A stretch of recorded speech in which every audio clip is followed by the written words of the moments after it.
জামায়াত ক্ষমতায় গেলে গার্মেন্টস শিল্পে নারী পুরুষের বেতন বৈষম্য দূর করার পাশাপাশি সব শিল্প কারখানায় ডে কেয়ার সেন্টার স্থাপনের অঙ্গীকার করলেন দলটির আমির ডাক্তার শফিকুর রহমান। মঙ্গলবার গাজীপুরে জয়দেবপুর রাজবাড়ী মাঠে জনসভায় তিনি বলেন ভোট ডাকাতদের হাত স্তব্ধ করে দিতে হবে। এর আগে কিশোরগঞ্জের কটিয়াদি সরকারি কলেজ মাঠের জনসভায় তিনি বলেন এক্সআইডি হ্যাক নিয়ে তথ্য প্রমাণ পেয়েও একটি দল নেতিবাচক রাজনীতি করছে। চোরাই পথে আর নির্বাচন হতে দেয়া হবে না। কিশোরগঞ্জের পর ময়মনসিংহে জনসভায় যোগ দেন দলের এই শীর্ষ নেতা। বলেন কৃষি বিপ্লব ঘটাতে কৃষকের চাহিদা পূরণে গুরুত্ব দেবে জামায়াত। এছাড়া পাচার করা টাকা ফিরিয়ে আনার কথাও বলেন তিনি। জামায়াত আমির বলেন সরকার গঠন করলে তরুণদের বেকার ভাতা নয়, কর্মসংস্থানের ব্যবস্থা করা হবে।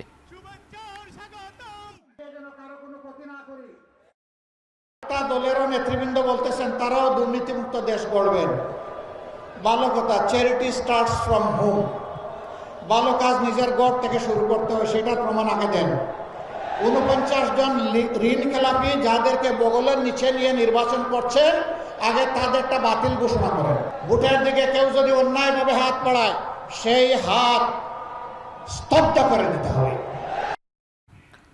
বাংলাদেশ জামায়াত ইসলামের আমির ডাক্তার শফিকুর রহমান বলেছেন, আমরা মানুষকে তাদের যোগ্য সম্মান দিতে চাই। মঙ্গলবার সন্ধ্যায় ঢাকা 15 নিজ নির্বাচনী আসনে প্রচারণার পর সাংবাদিকদের সাথে মত বিনিময়কালে তিনি কথা বলেন। তিনি বলেন, সবাই মিথ্যা ছেড়ে দিলে এবং মানুষকে দেয়া প্রতিশ্রুতি রক্ষা করলে সমাজের অর্ধেক সমস্যা শেষ হয়ে যাবে। আমরা ওই সমাজটার জন্য কাঙ্গাল হয়ে একটু লড়াই করছি।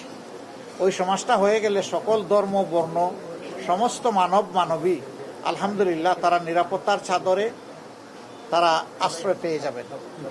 আমাদের লড়াইটা ভাই ওই জন্য, আর কিছু না।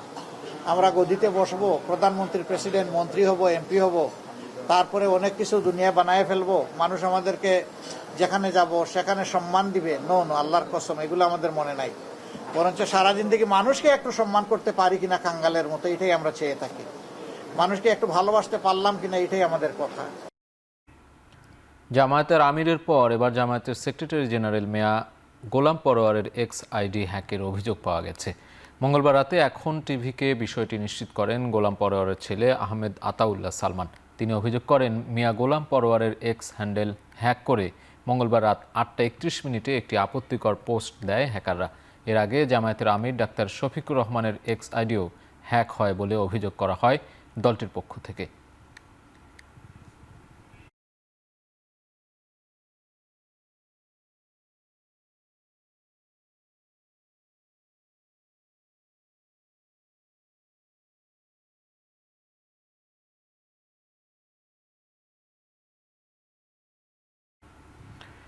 দর্শক, রাজধানীর মগবাজারে দলের প্রধান কার্যালয়ে জরুরি সংবাদ সম্মেলন ডেকেছে জামায়াত ইসলামী। সরাসরি চলে যাচ্ছে সেখানে। The President's office, and we have formally lodged a complaint against it. We have unequivocally opposed against the attack. We have informed how it happened. We have also we have given the explanation where it was originated from. We have identified that the malware, the macro code, came from an email from the President's office, and the further investigation revealed that was originated from our neighboring country, India. We have urged the government, we have urged the Secretary to look into that, to investigate it, to give us a response. So far, we have not received any response from the government or the President's office or from the police. So we are very concerned. We are of the view that the malware originated from India is an attack on the election process of Bangladesh, is an attack on the integrity of the ensuring level playing field in the election of Bangladesh, and also we are of the view that the national security, cyber security has been compromised. In that respect, this is a similar pattern attack on our Secretary General's X account, and we are very worried or concerned that this would be continued as the election date, the ballot date, polling date is coming closer. We believe in respect of ensuring level playing field, the government should take the necessary steps. The government should respond to our applications, the formal complaint, and we are of the view that once again this is an attack on the integrity and the independence of an election process in Bangladesh. I hope, and of course it's against the sovereignty of Bangladesh. So I hope you understand that we would be looking into that in respect of the attack on our Secretary General's X account. Our team is working on it. Investigation is ongoing. Once we receive the final result of our investigation, our experts team are working on it. Once we receive that final result, we will inform you in due course. However, we raise concerns that India is interfering with our process, with the culprits from within our country, and this must be stopped. The government should take necessary measures. The government must stop it to ensure the integrity of the fair election process in Bangladesh. Thank you for listening to me. Thank you. সরাসরি যুক্ত ছিলাম জামায়াতের সংবাদ সম্মেলনে। বঙ্গভবনের mail থেকে জামায়াত আমিরের ID হ্যাকের জন্য virus পাঠানোর অভিযোগ এনে 24 ঘন্টার মধ্যে এর ব্যাখ্যা দাবি করেছে জামায়াত।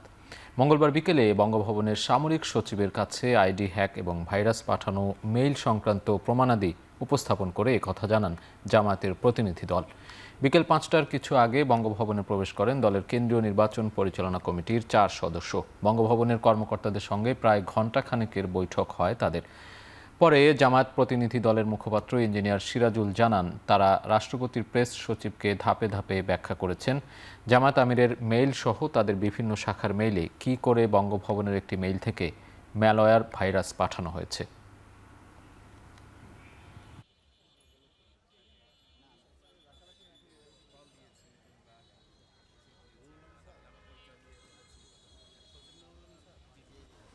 রাষ্ট্রীয় অফিসের এই জায়গা থেকে এটা যদি আপনার প্রতি অ্যাটাক করা হয় তাহলে আপনি আসলে কোথায় যাবেন?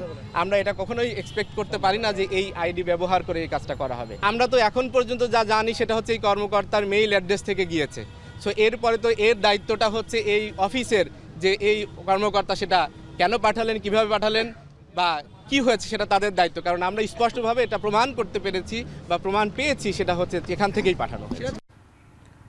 মুক্তিযুদ্ধ নিয়ে জামায়াত আমিরের বিতর্কিত বক্তব্য আরও বিভক্তি সৃষ্টি করছে, এটি গ্রহণযোগ্য নয় বলে মন্তব্য করেছেন বিএনপির স্থায়ী কমিটির সদস্য আমির খসরু মাহমুদ চৌধুরী। মঙ্গলবার দুপুরে বনানীতে সাংবাদিকদের প্রশ্নোত্তরে এ মন্তব্য করেন তিনি। বলেন, বিএনপি বিভক্তি থেকে দূরে থাকতে চায়, কিন্তু এসব বলে নতুন বিভক্তি তৈরি করতে চাচ্ছে জামায়াত। আমরা বিভক্তি থেকে বেরিয়ে আসতে চাচ্ছি, সামাজিক বিভক্তি, রাজনৈতিক বিভক্তি থেকে একটা ভবিষ্যতের বাংলা দিকে যাচ্ছে। যে এগুলো তো মনে হয় আরো বেশি বিভক্তি সৃষ্টি করার জন্য নতুন নতুন সাবজেক্ট বিষয় সামনে নিয়ে আসা, তাই না? যদিও এর কোনো সত্যতা নেই। স্বাধীনতার ইতিহাস বাংলাদেশে যারা জানে তারা এই সমস্ত বকওয়াজ করে বাংলাদেশকে বিভক্তি করে একটা নতুন একটা কি বলে ন্যারেটিভ নিয়ে আসার যে চেষ্টা, এগুলো কারো কাছে কোনো গ্রহণযোগ্যতা পাবে? আমি তো মনে হয় তারা নিজেদেরকে আরো ক্ষতিগ্রস্ত করছে। 6 ফেব্রুয়ারি নির্বাচনের ইশতেহার ঘোষণা করবে বিএনপি। মঙ্গলবার সকালে গুলশানে সংবাদ সম্মেলনে কথা জানান দলের নির্বাচন পরিচালনা কমিটির মুখপাত্র মাহাদি আমিন। নির্বাচনে বিএনসিসি ক্যাডেট মোতায়েনে উদ্বেগ জানান তিনি। এছাড়া নির্বাচন পর্যবেক্ষকদের মধ্যে একটি বিশেষ দলের সমর্থকদের সংখ্যাই বেশি থাকার অভিযোগ করেন মাহাদি আমিন। ইশতেহার এবং আমাদের 31 দফা নিয়ে 27 দফা নিয়ে অনেকগুলো কর্মসূচি গ্রহণ করেছি। তার আলোকে আমাদের ইশতেহার অনেকটাই প্রস্তুত। একটি পরিকল্পনা আছে, আগামী শুক্রবার আমরা হয়তো ইশতেহার ঘোষণা করতে পারি। সেটি চূড়ান্ত হলে আমরা আপনাদেরকে অবহিত করবো। কলেজ ও বিশ্ববিদ্যালয় পড়ুয়া বিএনসিসি ক্যাডেটদের অনেকেই কোনো না কোনো রাজনৈতিক দল বা মতাদর্শের সাথে জড়িত থাকেন। ফলে তাদেরকে নির্বাচনে সম্পৃক্ত করলে তা অবাধ, সুষ্ঠু ও নিরপেক্ষ নির্বাচনের পথে অন্তরায় সৃষ্টি করতে পারে। এ বিষয়ে আমরা ইতিমধ্যেই নির্বাচন কমিশনে চিঠির মাধ্যমে বিএনসিসির ক্যাডারদেরকে মোতায়েন না করবার জন্য বিশেষভাবে অনুরোধ করেছি। প্রথমবারের মতো ফরিদপুরে যাচ্ছেন বিএনপির চেয়ারম্যান তারেক রহমান। তার সফর ঘিরে ব্যাপক উৎসাহ উদ্দীপনায় দলের নেতাকর্মীরা। তারেক রহমানের সফর ঘিরে রাজনৈতিক অঙ্গনে শুরু হয়েছে নানা আলোচনা। ফরিদপুর সরকারি রাজেন্দ্র কলেজে মাঠে তিনি নির্বাচনী জনসভায় বক্তব্য রাখবেন। দলীয় সূত্র জানিয়েছে, এই সফরে তিনি বৃহত্তর ফরিদপুরের দলীয় ধানের শীষ প্রতীকের প্রার্থীদের পরিচয় করিয়ে দেবেন। ইতিমধ্যে ফরিদপুর শহরের বিভিন্ন স্থানে তোরণ, ব্যানার ও ফেস্টুনে সাজানো হয়েছে।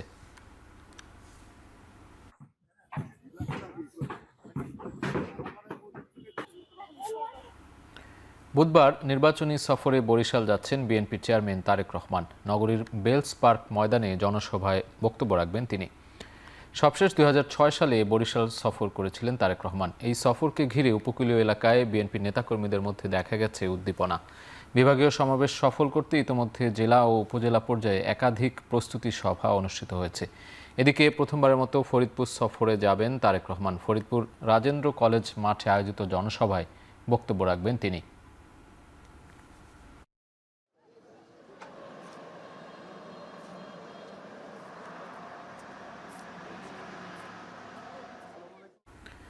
সারা দেশে চলছে তুমুল নির্বাচনী প্রচারণা। গণসংযোগ, পথসভা, উঠান বৈঠক সহ নানা কর্মসূচি পালন করছেন বিএনপি, জামায়াত সহ অন্যান্য রাজনৈতিক দল ও স্বতন্ত্র প্রার্থীরা। ঠাকুরগাঁওয়ে নির্বাচনী প্রচারে বিএনপি মহাসচিব মির্জা ফখরুল ইসলাম বলেন, ধর্মকে ব্যবহার করে মানুষকে বিভ্রান্ত করা হচ্ছে। শুধু তাই নয়, তারা ৭১কেও মুছে ফেলতে চায়। কুমিল্লা জনসভায় হাসনাত আবদুল্লাহ বলেন, নির্বাচনের মধ্য দিয়েই এদেশে চাঁদাবাজির অধ্যায় শেষ হবে। এদিকে নীলফামারীতে যোগাযোগ, শিক্ষা আর স্বাস্থ্যসেবায় উন্নয়নের প্রতিশ্রুতি দেন জামায়াত প্রার্থী আল ফারুক আব্দুল লতিফ। কক্সবাজারে বিএনপির সালাউদ্দিন আহমেদ বলেন, মুক্তিযুদ্ধের ইতিহাস বিকৃতভাবে উপস্থাপন করছে স্বাধীনতা বিরোধীরা। এদিকে নাটোরে এনসিপির পদযাত্রায় দলের মুখপাত্র আসিফ মাহমুদ অভিযোগ করেন, প্রশাসন একটি দলের হয়ে কাজ করছে। রাজশাহীতে বিএনপির প্রার্থী মিজানুর রহমান মিনু বলেন, ধানের শীষই পারবে অর্থনীতিকে ঠিক রাখতে।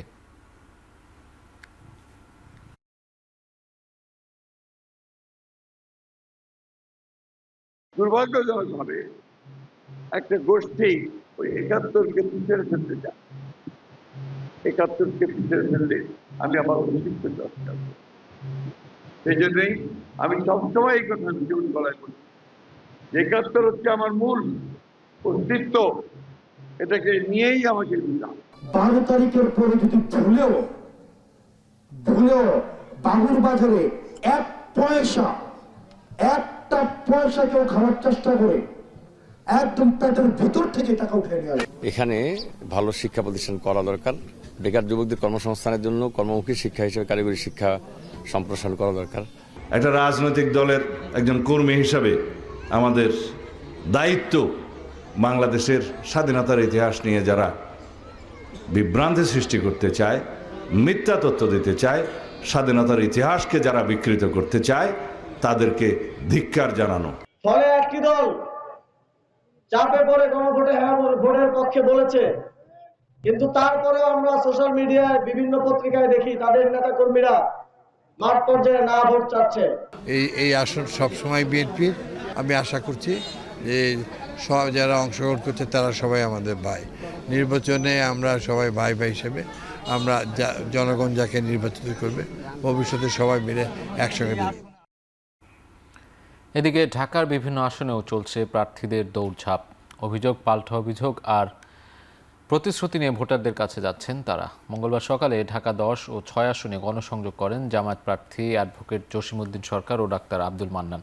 জামায়াত আমিরের আসনে তার পক্ষে প্রচারণা চালান নেতাকর্মীরা। এ সময় তারা অভিযোগ করেন, ইসি নির্বাচনের সমতল ক্ষেত্র তৈরি করতে পারেনি। এদিকে ঢাকা 8 আসনে গুলিস্তানের পাতাল ও স্টেডিয়াম মার্কেটে গণসংযোগ চালান বিএনপির হেভিওয়েট প্রার্থী মির্জা আব্বাস। তিনি বলেন, সারা জীবন জনসেবা করেই মানুষের মনে জায়গা করে নিয়েছেন তিনি। এছাড়া জুরাইনে প্রচারণায় নামেন ঢাকা 4 আসনের বিএনপি মনোনীত প্রার্থী তানবীর আহমেদ রবিন।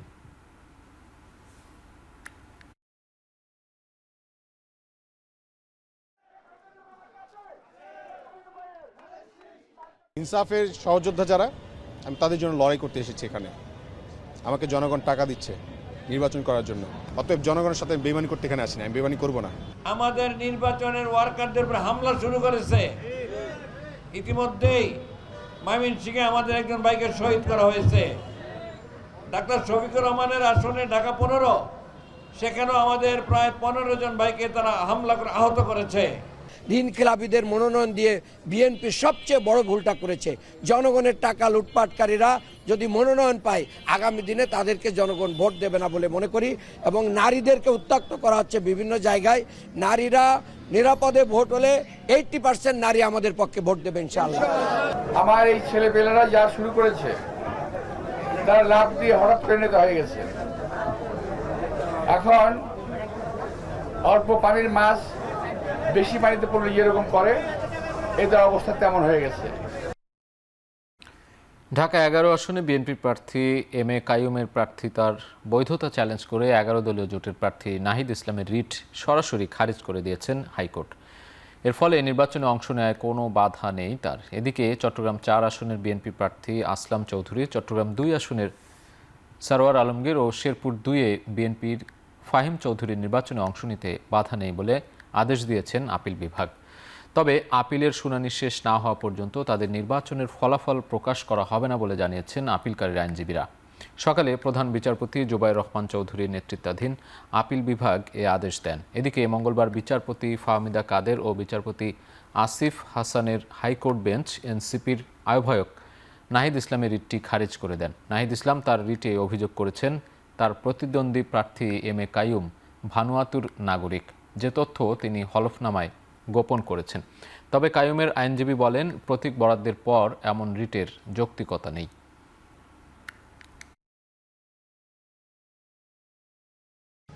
এখন বলা যেতে পারে যে জনাব আসলাম চৌধুরী এবং সরোয়ার আলমগীর বিএনপির 2 জন ধানের শীষের প্রার্থী আসন্ন ত্রয়োদশ জাতীয় সংসদ নির্বাচন যেটি 12 ফেব্রুয়ারি অনুষ্ঠিত হবে, আজকে থেকে মাত্র কদিন বাদে তাদের নির্বাচনে প্রতিদ্বন্দ্বিতা করতে কোনো আইনগত বাধা নেই।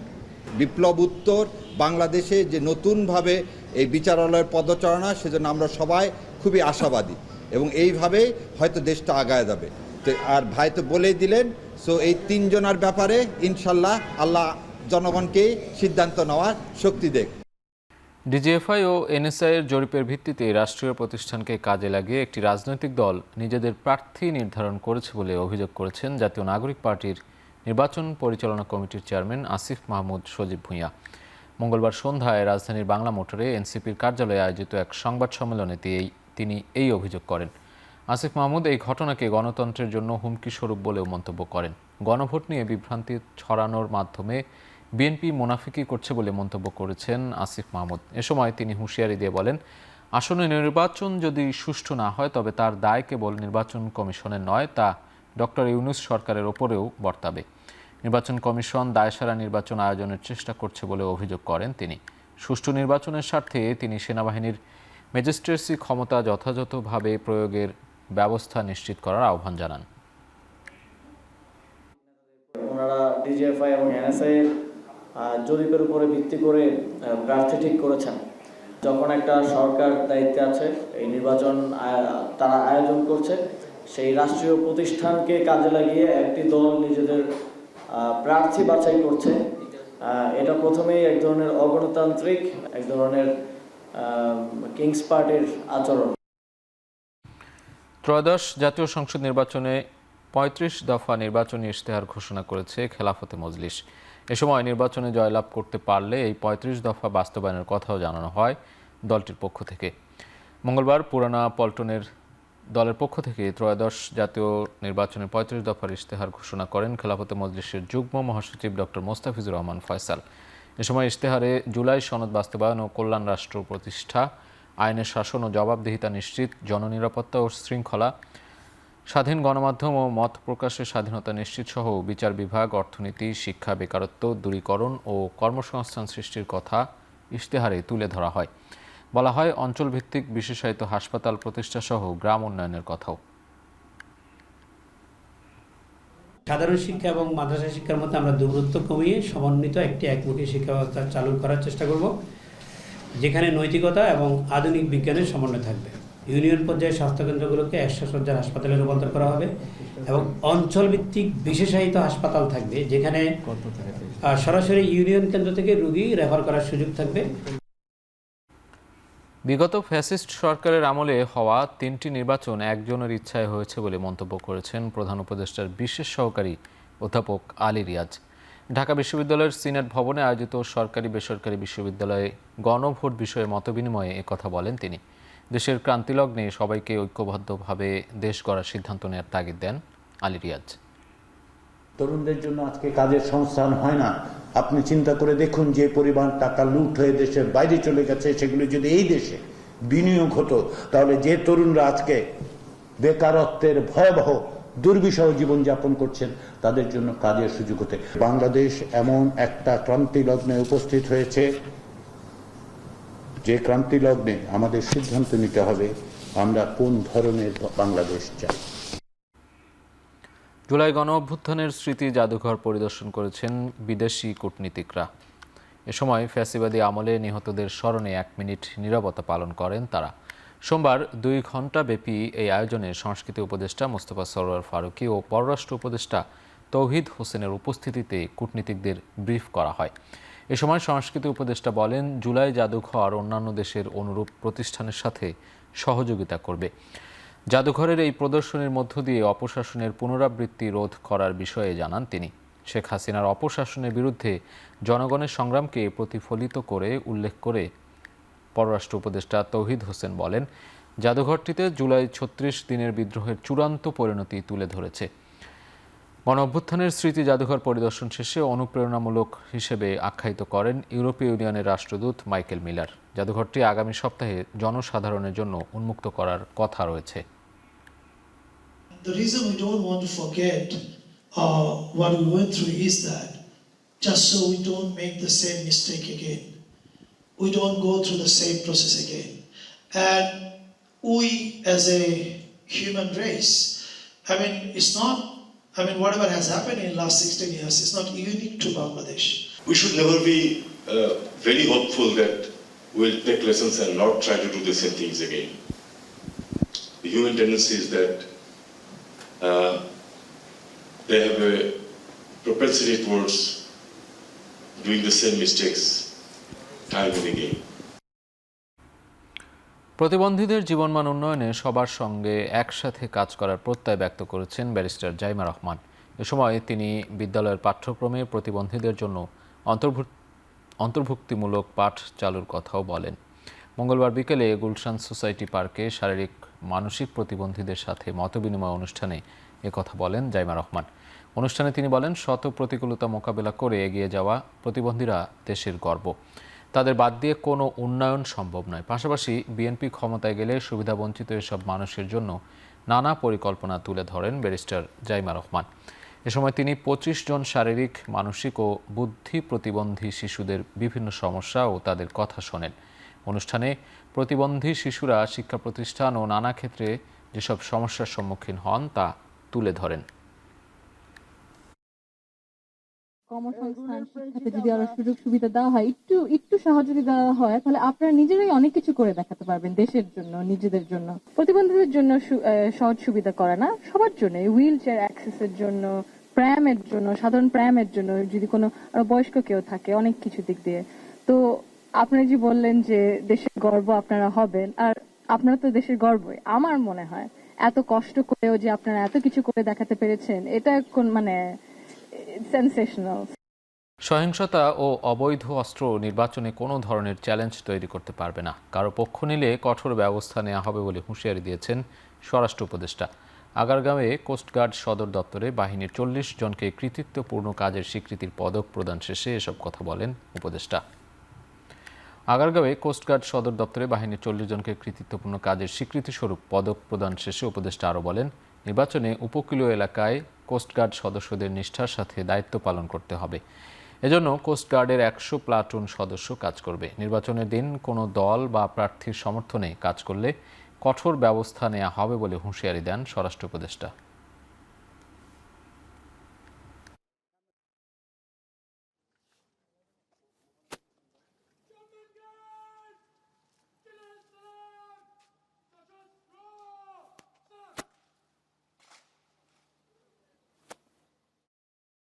অন্যান্য যে কোনো বারের তুলনায় এখনকার পরিস্থিতি অনেক ভালো। সব দিক দিয়ে আপনার সবাই মোটামুটি কিন্তু এখন নির্বাচনমুখী। এখন আপনারা যদি আপনাদের আগের নির্বাচনগুলি দেখেন, ওর সাথে যদি তুলনা করেন, আমি বলবো যে এখন পরিস্থিতি আল্লাহ দিলে আগের থেকে অনেক ভালো। নির্বাচন খুব সুস্থভাবে হয়ে যাবে, শান্তিপূর্ণভাবে হয়ে যাবে এবং একটি উৎসব মুখর হবে। এবং আপনাদের এই জন্য সবাই সহযোগিতা দরকার। আপনারা যদি সবাই সহযোগিতা করেন এবং এটা উৎসবভাবে হয়ে যাবে। বদলে যাচ্ছে elite force rapid action battalion র্যাবের নাম। নতুন নাম স্পেশাল ইন্টারভেনশন ফোর্স SIF। শিগগিরই নতুন নামে কাজ শুরু করতে আদেশ জারি করা হবে বলে জানিয়েছেন স্বরাষ্ট্র উপদেষ্টা। মঙ্গলবার দুপুরে সচিবালয়ে আইনশৃঙ্খলা সংক্রান্ত কোর কমিটির বৈঠক শেষে কথা জানান তিনি। পুলিশের মনোবল চাঙ্গা ও আগের চেয়ে অনেক বেশি কর্মক্ষম জানিয়ে উপদেষ্টা বলেন, আসন্ন নির্বাচন সুষ্ঠু ও গ্রহণযোগ্য হবে। এ নিয়ে সন্দেহের কোনো অবকাশ নেই। নির্বাচন সুষ্ঠু করতে 3 বাহিনীর সদস্যরা ইতিমধ্যেই জেলা উপজেলায় পৌঁছে গেছে। সারা দেশে শুধু সেনাবাহিনী 7,731টি লুট হওয়া অস্ত্র উদ্ধার করেছে বলেও জানান উপদেষ্টা।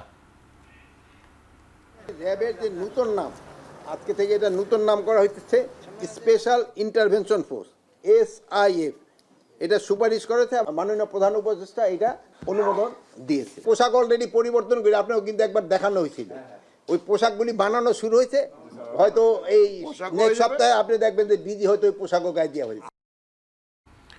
নির্বাচন ও গণভোট উপলক্ষে গাজীপুর জেলা পরিদর্শন করেছেন সেনা, নৌ ও বিমান বাহিনীর প্রধানরা। মঙ্গলবার সকালে সেনা প্রধান জেনারেল ওয়াকারুজ্জামান, নৌবাহিনী প্রধান অ্যাডমিরাল M নাজমুল হাসান এবং বিমান বাহিনী প্রধান air chief marshal Hasan Mahmud Khan গাজীপুরে পৌঁছান। পরিদর্শনে বাংলাদেশ ধান গবেষণা ইনস্টিটিউটে মতবিনিময় সভায় যোগ দেন 3 বাহিনী প্রধানগণ এবং ঊর্ধ্বতন সামরিক কর্মকর্তা। ঢাকা বিভাগের গাজীপুর, নরসিংদী ও নারায়ণগঞ্জ জেলার আইনশৃঙ্খলা বাহিনী এবং প্রশাসনের কর্মকর্তাদের সঙ্গে আলোচনা করেন। মতবিনিময়ে জাতীয় নির্বাচনকে শান্তিপূর্ণ, নিরপেক্ষ ও সুষ্ঠুভাবে সম্পন্ন করতে সমন্বয় এবং সার্বিক নিরাপত্তা ব্যবস্থাপনা নিয়ে গুরুত্বারোপ করা হয়। এ সময় 3 বাহিনীর প্রধানরা পেশাদারিত্ব, নিরপেক্ষতা, শৃঙ্খলা, ধৈর্য এবং নাগরিক বান্ধব আচরণের মাধ্যমে দায়িত্ব পালনের নির্দেশনা দেন।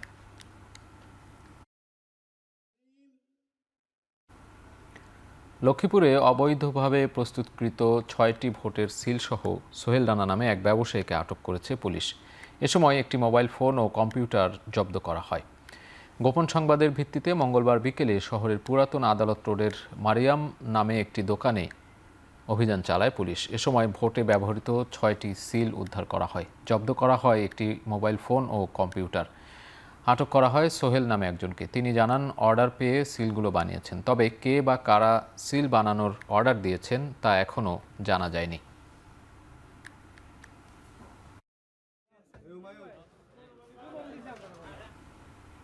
ওসমান হাদির আদর্শকে বিক্রি করে ভোট পাওয়া যাবে না, তার আদর্শকে ধারণ করলেই জয়ী হওয়া সম্ভব। জনগণের উচিত যারা হাদির আদর্শকে বিকৃত করার চেষ্টা করছে তাদের প্রতিহত করা। ঢাকা বিশ্ববিদ্যালয়ে মধুর ক্যান্টিনে সংবাদ সম্মেলনে এমন মন্তব্য করেন ইনকিলাব মঞ্চের সদস্য সচিব আব্দুল্লাহ আল জাবের। পঞ্চমবারের মতো শরীফ ওসমান হাদি হত্যা মামলার তদন্তর প্রতিবেদন দাখিলের তারিখ পেছানোয় ক্ষোভ প্রকাশ করে ইনকিলাব মঞ্চ। সরকারের হাদি হত্যা মামলায় নেয়া বিভিন্ন পদক্ষেপের সমালোচনা করে বলেন, রাষ্ট্রের উচিত ছিল ওসমান হাদির স্ত্রী ও সন্তানকে সাহায্য করা, অন্যদের নয়।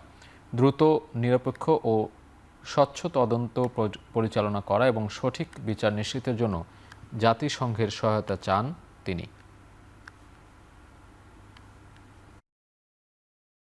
আপনি তো সাহায্য করবেন শহীদ ওসমান হাদির সন্তানকে, আপনি সাহায্য করবেন তার স্ত্রীকে, আপনি সাহায্য করবেন তার মাকে, এর বাইরে আপনার সাহায্য করতে কে বলছে আপনারে? আপনাকে এই ধরনের সিদ্ধান্ত যেইগুলোতে জনবিভ্রান্তি তৈরি হয়, আমরা মনে করছি আপনি এই খুনের বিচারকে আড়াল করবার জন্য এই ধরনের পদক্ষেপগুলো গ্রহণ করছেন। আমরা শহীদ ওসমান হাদির হত্যাকাণ্ডের ব্যাপারে কোনো ধরনের এই ছল চাতুরি, প্রোপাগান্ডা, এইগুলো আমরা করতে দিব না যতক্ষণ পর্যন্ত আমাদের দেহে প্রাণ রয়েছে। দেশের সবচেয়ে মজবুত আরএফএল ল্যাডার, যা 6061 গ্রেড অ্যালুমিনিয়ামে তৈরি। শক্তিশালী MS ক্রসবার নিশ্চিত করে সর্বোচ্চ নিরাপত্তা। RFL ladder. নির্বাচন সুষ্ঠু করতে অর্থ বরাদ্দে কার্পণ্য করছে না সরকার বলে জানিয়েছেন অর্থ উপদেষ্টা ডক্টর সালেউদ্দিন আহমেদ। মঙ্গলবার সচিবালয়ের সরকারি ক্রয় সংক্রান্ত উপদেষ্টা পরিষদ কমিটির বৈঠক শেষে তিনি একথা বলেন। এছাড়াও অর্থ পাচার ইস্যুতে বিশ্বব্যাংকের আন্তর্জাতিক সালিসি আদালতে এস আলমের করা মামলা লড়তে ল ফার্ম নিয়োগ দেওয়ার সিদ্ধান্ত নিয়েছে সরকার। এ সময় পে স্কেল প্রসঙ্গে বলেন, পে স্কেলের জন্য অর্থের যোগান করে দিয়ে গেছে সরকার। পরবর্তী নির্বাচিত সরকার এসে এই সিদ্ধান্ত পরিবর্তন করতে পারবে না। এমনকি অন্তর্বর্তী সরকার পরবর্তী সরকারের জন্য একটি স্বস্তিদায়ক অর্থনৈতিক অবস্থা রেখে গেছে বলেও জানান তিনি। অন্তর্বর্তী সরকার নিয়ে টিআইবির সমালোচনা প্রসঙ্গে তিনি বলেন, টিআইবির দিব্য দৃষ্টি নেই, তারা সবকিছু দেখতে পায় না। সুষ্ঠু হয়, নির্বিঘ্নে হয়, যেমন সিসি ক্যামেরা লাগবে এই লাগবে, এগুলোর ব্যাপারে আমরা কোনো কার্পণ্য করি নাই এবং যেটা টাকাটা আমরা দিয়ে দিচ্ছি। রিসেন্টলি আবার এডিশনাল কিছু টাকা চেয়েছে বোধহয়, সেটা আমি তো দিয়ে দেবো, কারণ অর্থ পাচারের ব্যাপারে এসালাম বোধহয় একজন কেস করেছে লন্ডনে এবং চ্যালেঞ্জ করেছে এক্সিডের ওয়ার্ল্ড ব্যাংকের একটা আরবিট্রেশন বিষয়ে। ওরা যে লিগাল ফাইট করে, আমরা একজন লিগাল লয়ারকে আমরা এঙ্গেজ করবো, কারণ এটা বহু টাকার ব্যাপার। এটা ওরা আবার ওয়ার্ল্ড ব্যাংকের মতো অর্গানাইজেশন কমপ্লেন করেছে সেই জন্য। পরিবেশ উপদেষ্টা সৈয়দা রিজওয়ানা হাসান বলেছেন, অতিরিক্ত হর্ন বাজানো এক ধরনের অপরাধ, তা কোনো সরকারই আগে তুলে ধরেনি।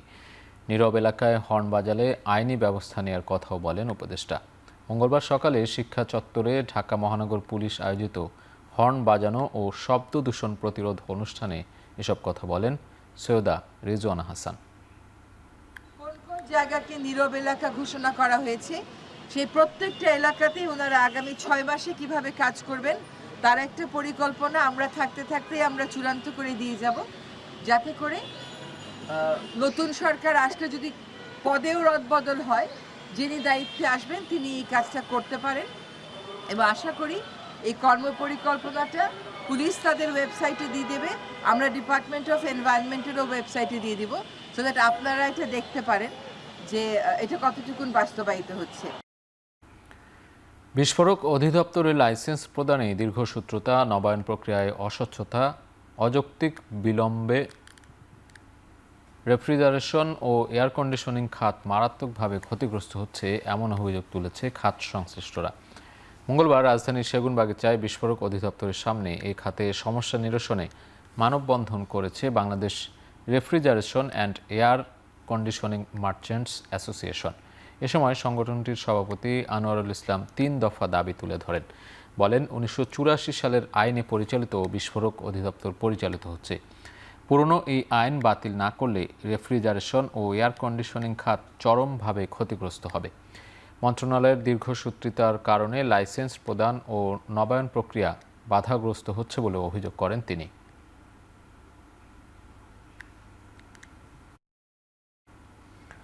বাংলাদেশ ও জাপানের মধ্যে প্রতিরক্ষা সরঞ্জাম ও প্রযুক্তি হস্তান্তর সংক্রান্ত চুক্তি সই হয়েছে।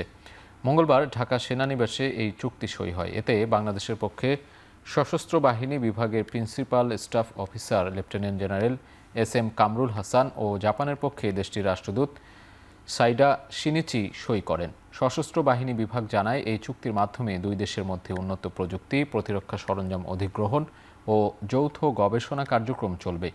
পাশাপাশি সামরিক বিশেষজ্ঞ বিনিময় বৃদ্ধি পাবে, যা দেশের স্বাধীনতা, সার্বভৌমত্ব রক্ষাসহ আন্তর্জাতিক শান্তি ও নিরাপত্তার প্রতিষ্ঠায় ভূমিকা রাখবে।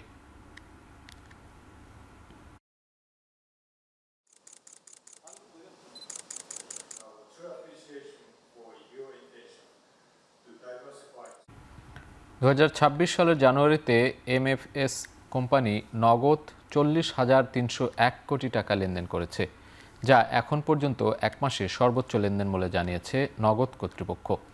রেকর্ড গড়া এই লেনদেনের বড় অংশ এসেছে cash in, cash out, send money, বিভিন্ন পেমেন্ট, সেবা প্রতিষ্ঠানের বিল পরিশোধ, মোবাইল রিচার্জ ও রেমিটেন্স বা প্রবাসী আয় থেকে। নগদের প্রতি গ্রাহকদের আস্থা বৃদ্ধির ফলেই ধারাবাহিকভাবে লেনদেন বাড়ছে বলে মনে করেন নগদের chief commercial officer Mohammad Shahin Sarwar Bhuiyan. যাত্রা শুরুর 7 বছরের মধ্যেই নগদ বাংলাদেশের অন্যতম শীর্ষ মোবাইল আর্থিক সেবা হিসেবে বাজারে প্রতিষ্ঠা পেয়েছে। এ সময় গ্রাহক সংখ্যা ও লেনদেন দুটি উল্লেখযোগ্য হারে বেড়েছে বলে জানিয়েছে নগদ।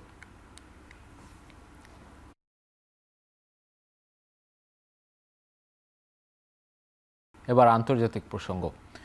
যৌন নিপীড়ক জেফ্রি অ্যাপস্টেইন সংক্রান্ত তদন্তে কংগ্রেসে সাক্ষ্য দিতে রাজি হয়েছেন সাবেক মার্কিন প্রেসিডেন্ট বিল ক্লিন্টন ও তার স্ত্রী হিলারি ক্লিন্টন। সামাজিক মাধ্যমে এই তথ্য নিশ্চিত করেছেন বিল ক্লিন্টনের ডেপুটি চিফ অব স্টাফ।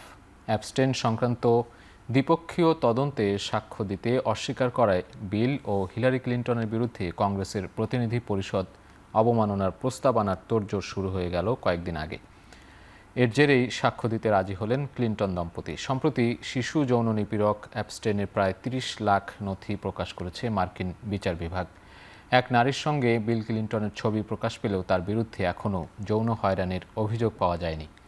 সাবেক মার্কিন প্রেসিডেন্ট ক্লিন্টন ছাড়াও এসব নথিতে উঠে এসেছে ডোনাল্ড ট্রাম্প, মাইক্রোসফটের সহ প্রতিষ্ঠাতা বিল গেটস, ধনকুবের ইলন মাস্ক, অ্যামাজনের প্রতিষ্ঠাতা জেফ বেজোস, প্রিন্স অ্যান্ড্রু, হার্ভার্ডের প্রাক্তন প্রেসিডেন্ট ল্যারি সামার্স, ভারতের Narendra Modi, supermodel Naomi Campbell সহ অন্যান্য।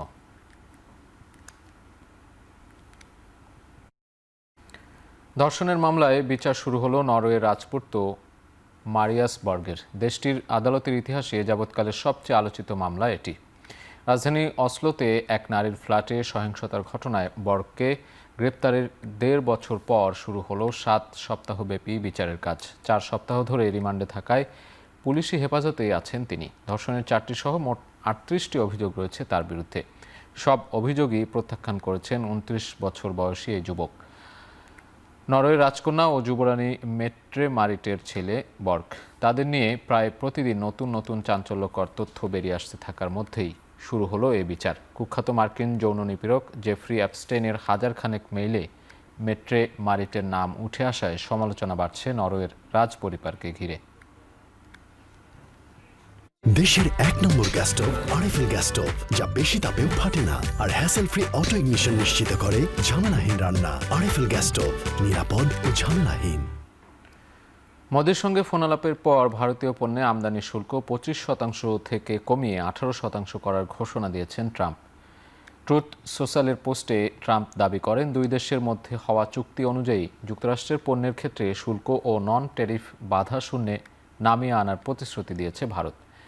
এছাড়াও মস্কো থেকে তেল না কেনার শর্তে রাজি হওয়ায় নয়াদিল্লির পণ্যে পেনাল্টি হিসেবে বসানো অতিরিক্ত ২৫% শুল্ক প্রত্যাহার করেছে ওয়াশিংটন।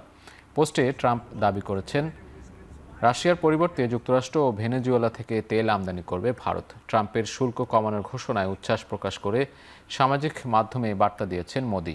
গেল জানুয়ারিতে ২ দশকের বেশি সময় পর ভারতের সঙ্গে ঐতিহাসিক এক বাণিজ্য চুক্তি করে ইউরোপীয় ইউনিয়ন। এর ১ সপ্তাহ পার যেতে না যেতেই মোদির সঙ্গে সমঝোতা করলেন ট্রাম্প।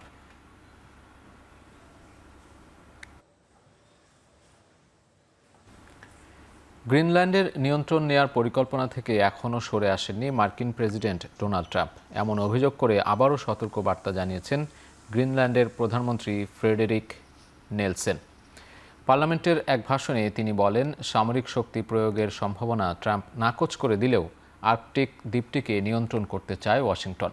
তবে এই ভূখণ্ডের বিষয়ে নাগরিকদের দৃষ্টিভঙ্গির কোনো পরিবর্তন হয়নি। তারা কোনোভাবেই গ্রিনল্যান্ডকে যুক্তরাষ্ট্রের অংশ বা তাদের কর্তৃত্ব ফলানোর কোনো চেষ্টা মেনে নেবে না। তার অভিযোগ, নানা উপায়ে গ্রিনল্যান্ডের ওপর মালিকানা ও নিয়ন্ত্রণের পথ খুঁজছে যুক্তরাষ্ট্র।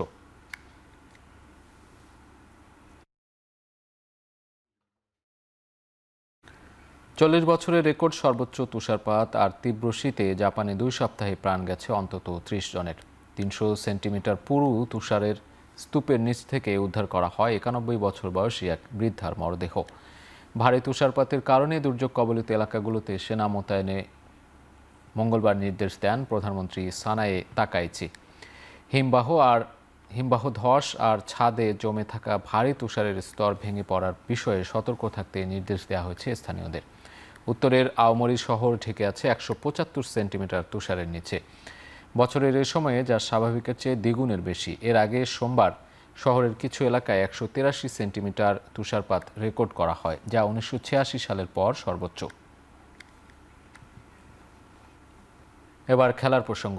আইসিসি র্যাঙ্কিংয়েও বিশাল লাফ দিয়েছেন মারুফা আক্তার। আইসিসি টি-20 নারী বোলারদের র্যাঙ্কিংয়ে ২০৬ ধাপ এগিয়ে এখন যৌথভাবে ৯২ নম্বরে মারুফা। নারী টি-20 বিশ্বকাপের বাছাই পর্বে অপরাজিত চ্যাম্পিয়ন হয়েছে বাংলাদেশ নারী দল। এই সাফল্যে বড় ভূমিকা রেখেছেন পেসার মারুফা আক্তার। দুর্দান্ত বোলিংয়ের পুরস্কার হিসেবে আইসিসি র্যাঙ্কিংয়ে দিয়েছেন বিশাল লাফ। এছাড়া স্পিনার নাহিদা আক্তার ৮ ধাপ এগিয়ে ২৮তম এবং স্বর্ণা ৪৩ ধাপ এগিয়ে উঠেছেন ৭৪তম স্থানে। ব্যাটিংয়েও উন্নতি করেছেন শোভানা মুস্তারি, নিগার সুলতানা জ্যোতি ও দিলারা আক্তার। বিশেষ করে ক্যারিয়ার সেরা ৩৬তম স্থানে উঠে এসেছেন শোভানা। 2026 বর্ষপঞ্জিকায় নিজেদের পরিকল্পনা প্রকাশ করেছে বাংলাদেশ বাস্কেটবল ফেডারেশন। বিশেষ করে বিবিএফ এর খেলোয়াড় কোচদের নিয়ে পুরো বছর রয়েছে অসংখ্য ইভেন্ট। মার্চের 23 তারিখে কোচদের প্রশিক্ষণ দিয়ে শুরু হবে বাংলাদেশ বাস্কেটবল ফেডারেশনের কর্মযাত্রা। স্বাধীনতা দিবসে পুরুষ ও নারীদের নিয়ে হবে ইন্ডিপেন্ডেন্ট কাপের আসর, যা হতে পারে ঢাকা কিংবা চট্টগ্রামে। এরপর সারা বছর জুড়ে রয়েছে বেশ কিছু বাস্কেটবলের আসর। তাছাড়া পুরুষ ও নারীদের নিয়ে জাতীয় বাস্কেটবল চ্যাম্পিয়নশিপের সেপ্টেম্বর 24 ও 25 তারিখ অনুষ্ঠিত হবে।